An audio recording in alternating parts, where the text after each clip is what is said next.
ఇప్పుడు ఒకటన్నా తల్లి చెల్లికే జగన్మోహన్ రెడ్డి గారి పైన నమ్మకం లేదు. ఇంకా పార్టీలో ఉన్న నాయకులకు ఎలాంటి నమ్మకం ఉంటుంది? నేను ఎప్పటి నుంచో చెప్తున్నా వైకాపా నాయకులు డబ్బుల కోసం పార్టీనే అమ్మేస్తాడు ఈయన అని. ఇప్పుడు అది నిజం అవుతుంది కదా.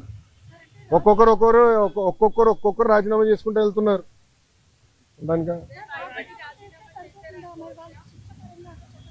నేను శిక్ష పడదని నేను ఎక్కడ అన్నాను తల్లి? నో ఐఎమ్ సారీ, నేను ఎక్కడన్నా శిక్ష పడదని. ఇప్పుడు లిక్కర్ కానివ్వండి, ఇప్పుడు ఒకటమ్మా 2019 నుంచి 24 వరకు మేమందరం ప్రజల్లో ఉన్నాం. పాదయాత్రలో కూడా నేను చెప్పా, ఎవరిని నేను వదిలిపెట్టాను, ఏ అధికారులు రాజకీయ నాయకులు చట్టాన్ని ఉల్లంఘించారు ఎవరిని వదిలిపెట్టాను. ఇప్పుడు దర్యాప్తు జరుగుతుంది, ఇన్వెస్టిగేషన్ జరుగుతుంది, త్వరలోనే అన్ని బయటకు వస్తే నేను భావిస్తున్నా. So let investigation get completed అమ్మా. ఇక్కడ విజయసాయి రెడ్డి గారు ఉన్నారు, లేదంటే ఎల్లయ్య పుల్లే ఉన్నారు అనేది టైం విల్ ఉన్నట్టాలి కదమ్మా. సో ఇన్వెస్టిగేషన్ జరగకుండా నేను ముందలే మాడతాం కూడా కరెక్ట్ కాదు.